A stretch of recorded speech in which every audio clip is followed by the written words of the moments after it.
Assalamualaikum warahmatullahi wabarakatuh. Perkenalkan, kami dari kelompok 3 akan mempresentasikan tentang analisis pasar. Perkenalkan, nama saya Sabrina Mulai Putri. Saya Gilang Ramadan. Saya Jaki Musa. Analisis pasar. Pengertian menurut para ahli. 1. Philip Kotler mengemukakan bahwasannya pasar adalah suatu tempat berkumpulnya antara pembeli dan penjual untuk melakukan kegiatan mempertukarkan barang dan jasa. 2. W.Y. Stanton menyatakan bahwasannya pasar sebagai sebuah tempat yang bertujuan untuk merencanakan, menentukan, mempromosikan, serta mendistribusikan barang dan jasa.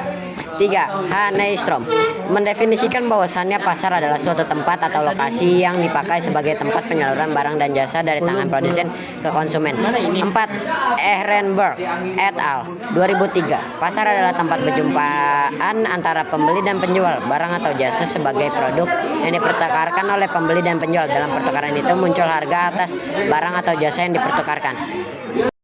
Pengertian menurut KBBI. Pasar adalah sebagai tempat sekumpulan orang melakukan transaksi jual beli, sekaligus tempat untuk jual beli yang diadakan oleh sebuah organisasi atau perkumpulan dan sebagainya dengan maksud mencari derma.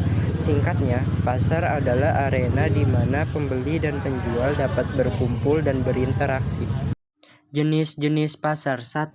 Berdasarkan kegiatannya, pasar barang, pasar tenaga. 2. Berdasarkan fisiknya, pasar konkret, pasar abstrak. 3. Berdasarkan waktunya, pasar harian, pasar mingguan, pasar tahunan, dan pasar bulanan. 4. Berdasarkan barang yang diperjualbelikan, pasar barang konsumsi dan pasar sumber daya produksi. 5. Berdasarkan luas kegiatannya, pasar setempat, pasar internasional.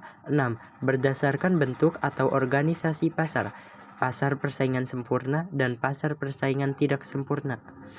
Contoh gambar jenis-jenis pasar. 1. Berdasarkan kegiatannya, yaitu pasar barang, contohnya pasar buku. Berdasarkan fisiknya, yaitu pasar konkret atau pasar nyata, contohnya pasar sayuran. Berdasarkan waktunya adalah pasar tahunan, contohnya pasar raya Jakarta. Berdasarkan luas kegiatannya, contohnya pasar nasional, yaitu ada pasar Senen. Pasar pesaing sempurna.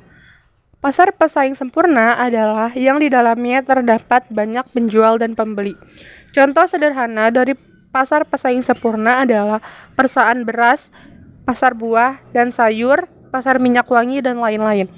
Ciri-ciri pasar pesaing sempurna. 1. Jumlah pembeli dan penjualnya banyak. Yang kedua, barang atau jasa yang diperjualbelikan bersifat homogen. Ketiga, faktor produksi bebas bergerak. 4. Adanya kebebasan untuk mengambil keputusan. 5. Pembeli dan penjual mengetahui keadaan pasar. 6. Produsen bebas keluar masuk pasar. Pasar pesaing tidak sempurna. Pasar pesaing tidak sempurna adalah kondisi di mana jumlah penjual ataupun pedagang lebih sedikit dibandingkan dengan pembelinya. Dengan kata lain, pasar pesaing tidak sempurna adalah suatu bentuk pasar yang hanya ada penjual tunggal atau beberapa saja.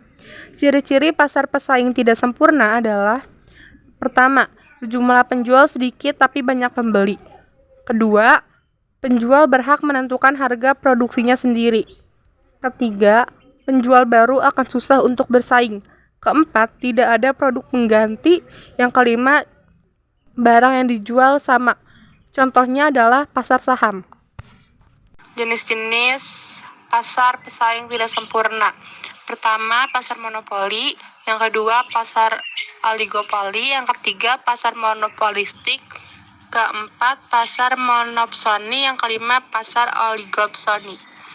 Kelebihan pasar persaingan tidak sempurna yaitu: yang pertama, barang yang dijual memiliki kualitas unggul. Kedua, penjual memperoleh keuntungan yang lebih besar. Ketiga, bisa mendorong untuk menemukan produk inovatif. Keempat, bisa berkembang dengan cepat. Kekurangan pasar pesaing tidak sempurna: ada permainan harga pasar, Yang kedua, ada alternatif lainnya. Ketiga, terdapat diskriminasi harga. Dan terakhir, ada eksploitasi konsumen.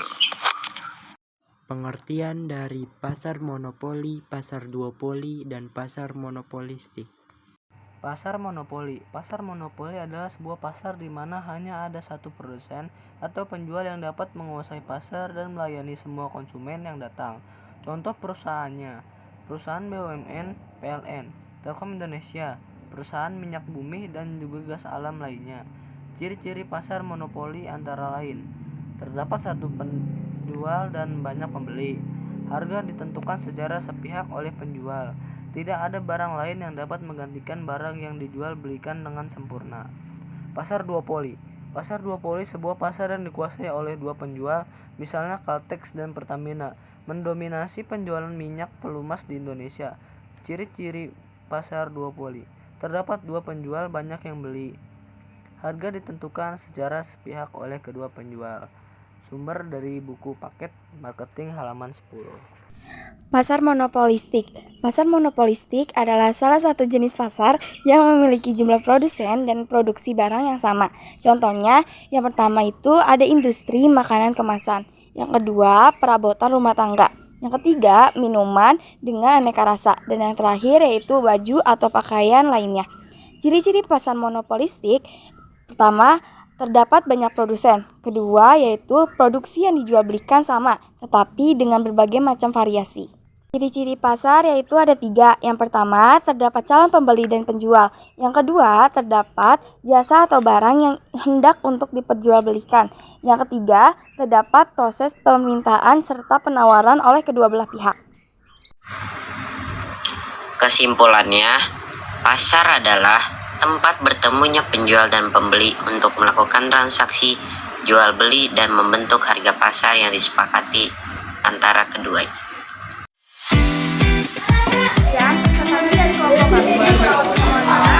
Wassalamualaikum warahmatullahi wabarakatuh.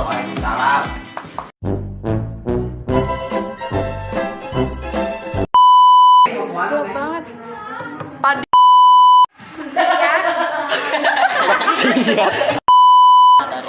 Nama saya Gilang Ramadan dan di sini ada Pania.